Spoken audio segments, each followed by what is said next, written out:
period of hell frozen over. It's our hour-long show talking all things Sun Devil hockey. We're live every Tuesday before a home series this season from Venezia's Pizza Presto on College Ave in Tempe. So if you're not here tonight, consider joining us Tuesday, January 7th, 6 p.m. You can come grab some delicious food and talk college hockey with us. Picking up players with experience in this league was always a non-negotiable for Coach Powers heading into this season. It was a must to be able to compete in the NCHC and through ASU's tough non-conference slate. One of the guys he figured would be a perfect fit was Artem Shlaine, a powerful center, a talented scorer, and a skilled face-off specialist. Due to injury, Artem didn't hit the ice until a few games into the year, but now he's among the hottest players in the entire league, and he joins us now on Hell Frozen Over to officially introduce himself to Sun Devil Nation. Artie, great to see you. Thanks for being here tonight. Thanks for having me. Of course. All right, first things first.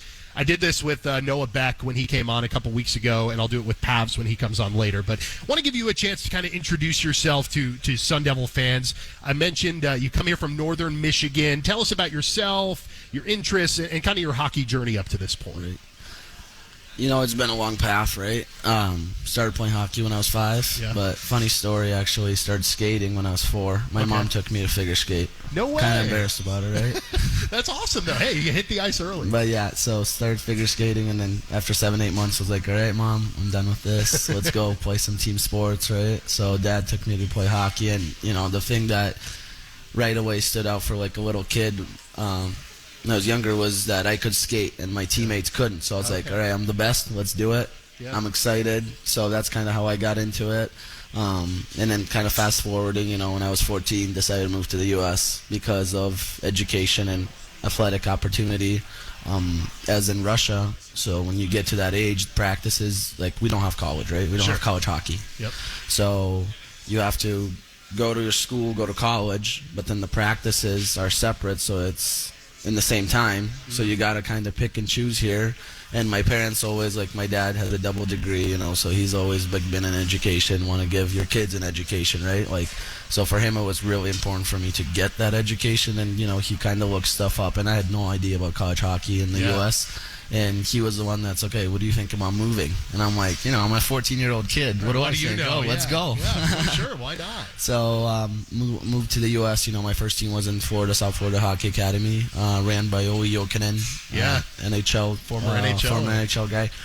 Really loved it there. That's kind of was my stepping stone, I guess, because half the team was American, half the team was European. So I got, you know, you blend in, you get to know the language, you learn, get to go to school, like all that stuff.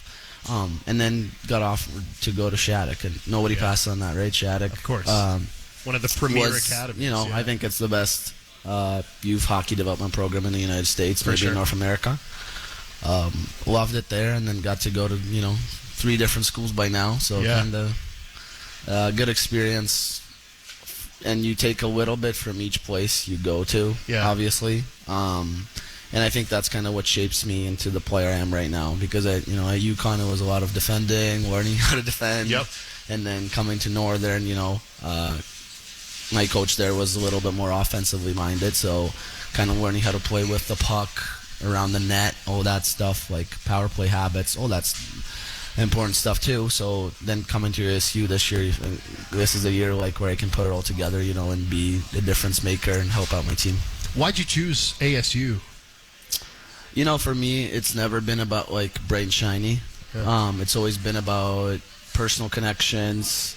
So when I talk to the coaching staff, like Coach Powers and the other assistant coaches, like really stood out to me was, their honesty, kind of how they describe the place, how they describe the guys, and you can see, like, being on my 3rd school, like, I told them right away, like, I read straight through, like, all the recruiting stuff. Totally. And, might work with a freshman, might work with a 17, 16-year-old, but it's not going to work with me. So, to me, like, they're really honest and really truthful about, like, what this place means to me. And you can just see the passion. Yeah. And they took their time, and it just kind of was a no-brainer, right? Obviously. And all the other stuff helps, don't get me wrong, right? Sure. The rink is amazing. Yeah. The fans are great. Sure.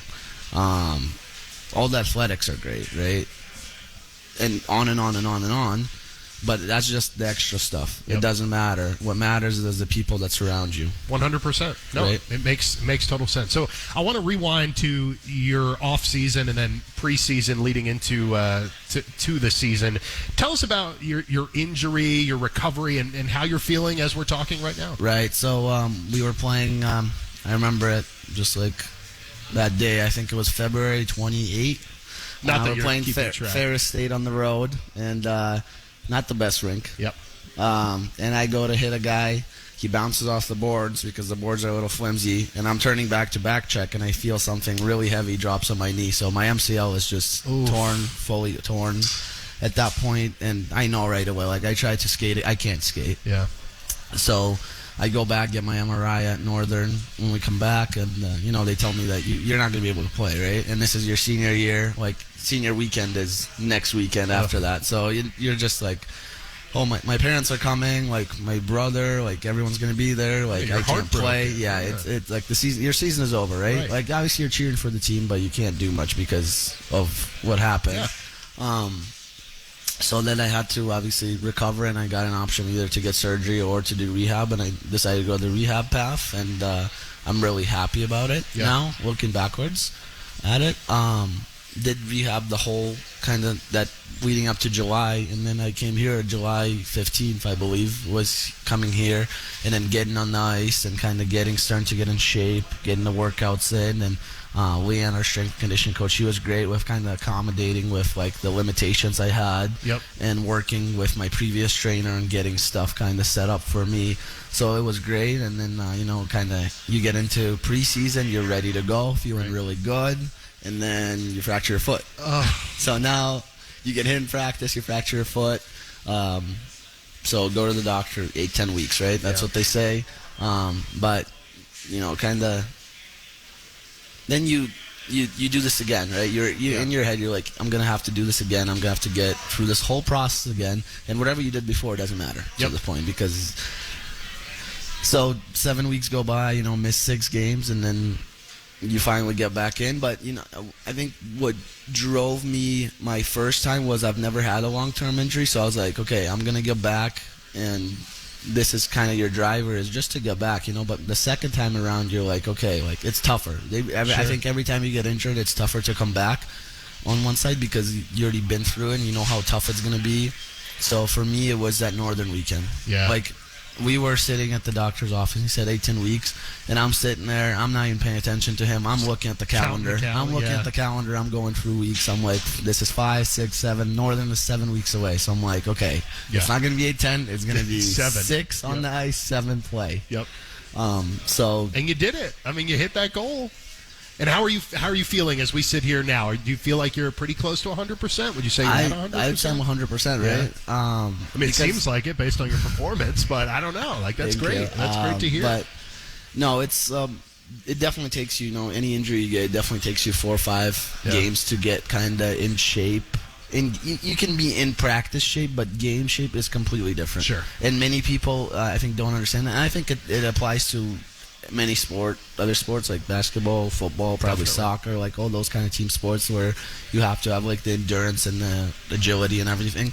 It takes a while. So I'd say the 2 weekends, the Northern weekend and the CC weekend, and then Omaha, I think I was feeling like as close to 100% as I could. But yeah, Northern was definitely the driver, and going there, it was special. I was going to say, like, how special was it? I know you were going up and shaking hands and hugging former teammates, I assume. Obviously, the coaching staff has had a bit of an upheaval, but, like, I assume staff members and just seeing those familiar faces, being back at that rink, how special was that? It's a special community. It's a special place. It was a special team, special group of guys. Just everything about it. It's a small town, but everyone lives and breathes hockey there. You go out, you go to the grocery store, you get noticed, kind of. You're like, hey, good luck this weekend, right? That's pretty cool. That always makes it special. It's like for a college athlete, at least. And then all the guys that are still there, they love it still. They love the new coaching staff. I love the old coaching staff. I got to meet the new guys. I think they're doing the right thing, right? It's going to be a process, right? When you get, you have only 4 or 5 returners, right? Sure. Everyone's new. It's going to be a process for them. But I think they're on the right path. That's great. For sure. And yeah, it was special at the end of the weekend. After Saturday's win kind of stood on ice. Everyone left, and a lot of fans were standing still and kind of just clapping and looked around. Definitely a moment in my career that's up top to remember. Yeah, you'll remember that one for a while. Even some fans made you some signs. I don't know if you noticed those. Yeah. All right, I want to ask about recent play of yours. You're on a 3-game goal streak. I want to dive into kind of some of those clutch goals in a moment, but do the individual streaks like this matter to you personally? And kind of what does a 3-game goal streak tell you about what you're contributing to the team right now? I'm kind of going to reverse that question a little bit and put it towards our team more. Please. So streaks are important, but I think it kind of validates what you do, right? So it's important for younger guys to know, though, that this works, right? Yeah. So individually, it's important to validate that this, whatever you're doing, whatever your consistent effort is, that it works and you're helping the team. But same as a team, it validates that we're all together and all our, all the practices, all that stuff. Maybe the weekends when we're not getting the bounces, now we're getting them. We're just not getting them. Now it's all working, right? Now it's all, now it's all a process, and we got to just stick with it. Yeah, makes sense.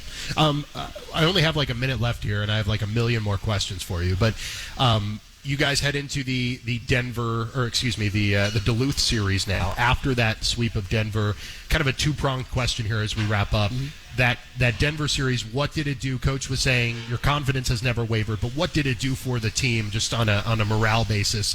And what are you hoping to accomplish against Duluth here at home in front of your home crowd this week? I think it's really important that we got those 2 wins, and we just told ourselves that this is working, right? So because maybe some people are questioning us because we're not getting the W's, right? Yeah. At some point, and that's okay. But now that we're getting the results, that means a lot to us that this process is working. So we got to stick with it. The biggest thing I think in college hockey is being consistent with what you're doing. Whatever it is that works for you, right? You got to be consistent with it. So I think to prove it kind of to everyone around us, but mostly to ourselves. The freshmen and maybe the sophomores even in the locker room, right? They haven't played much college hockey, so for them knowing that this works is really important for our team because they're a key part to our success as well. Last one, I promise. Drafted by the New Jersey Devils in 2020. I have to ask, still a goal of yours to go play pro after you're done in school? Obviously a goal. Probably not going to be with New Jersey Devils as I'm a free agent now. Okay. Right? Oh, you are? Okay. Yep. I didn't know that. Okay. But definitely want to play pro, and that's definitely the goal. That's what I'm working towards. I'm a Rangers 100%. Fan anyway, so that's the best news I've heard all night. Perfect.